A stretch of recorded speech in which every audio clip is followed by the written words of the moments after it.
भारत आणि पाकिस्तान दरम्यान सध्या तणावाची परिस्थिती आहे। नेमकं या संदर्भात काय होऊ शकतं याबाबत आपण चर्चा करणार आहोत। आपल्यासोबत आहेत मेजर विक्रांत कावळे, नाशिकच्या भोसला मिलिटरी स्कूलचे ते प्रिन्सिपल आहेत। सर, नेमकं आत्ता जी परिस्थिती आहे त्या अनुषंगाने नेमकं काय घडू शकतंय, कशा पद्धतीचा अटॅक होऊ शकतो, काय नेमकं सांगाल?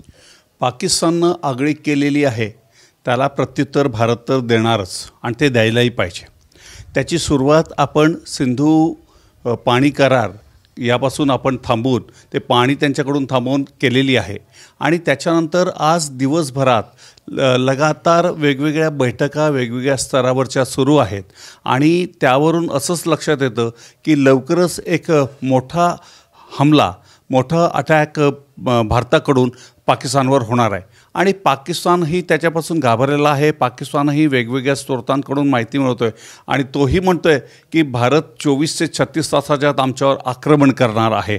त्याच्यामुळं हे निश्चित आहे की भारत त्याच्यावर आक्रमण करणार आहेत। फक्त येणारा वेळच आपल्याला सांगेल की तो आक्रमण ते नेमकं केव्हा, कुठे आणि कसं होणार आहे। सर, याच्यामध्ये आर्थिक समितीची बैठक असेल, कॅबिनेटची बैठक असेल, सुरक्षा समितीची बैठक असेल, या सगळ्या बॅक टू बॅक बैठका ज्या सुरू आहेत त्या याचंच द्योतक आहे की पुढच्या काही तासामध्ये हा सगळा प्रकार होऊ शकतो? बिलकुल। जेव्हा केव्हा आपल्याला एखाद्या देशावर आक्रमण करायचं असतं तेव्हा ह्या सगळ्या गोष्टींची माहिती घ्यावीच लागते।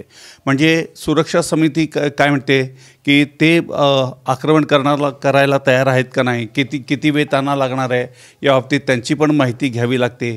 त्याच्यानंतर पॉलिटिकल अफेअर्सची मीटिंग घ्यावी लागते की कुठल्या लेवलवर कुठले परिणाम होतील आणि कुठल्या मिनिस्ट्रीवर त्याचा परिणाम होऊ शकतो याचा देखील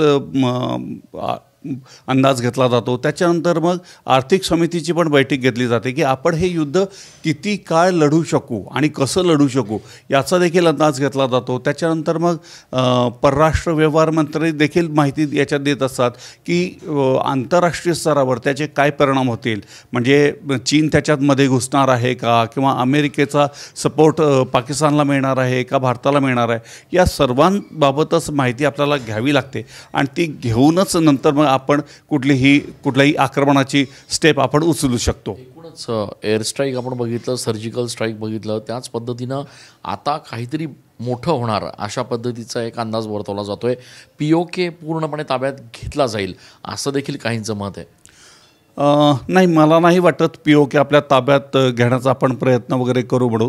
पण एक आहे की आक्रमण जे होणार आहे ते मोठ्या स्वरूपात होणार आहे।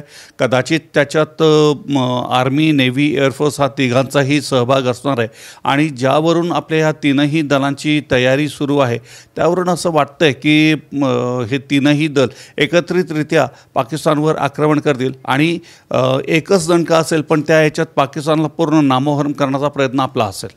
खूप खूप धन्यवाद। एकच दणका असेल पण त्यात पूर्ण पाकिस्तानला नामोहरण करण्याचा प्रयत्न असेल अशा पद्धतीचा अंदाज वर्तवला जातोय। नेमकं काय होणार आहे हे येणारी वेळच ठरवणार आहे, मात्र त्या दृष्टीनं जी तयारी आहे ती सध्या देशात सुरू असल्याचं बघायला मिळत आहे। कॅमेरा पर्सन आकाश येवलेसह मी चंदन पूजाधिकारी, TV9 मराठी।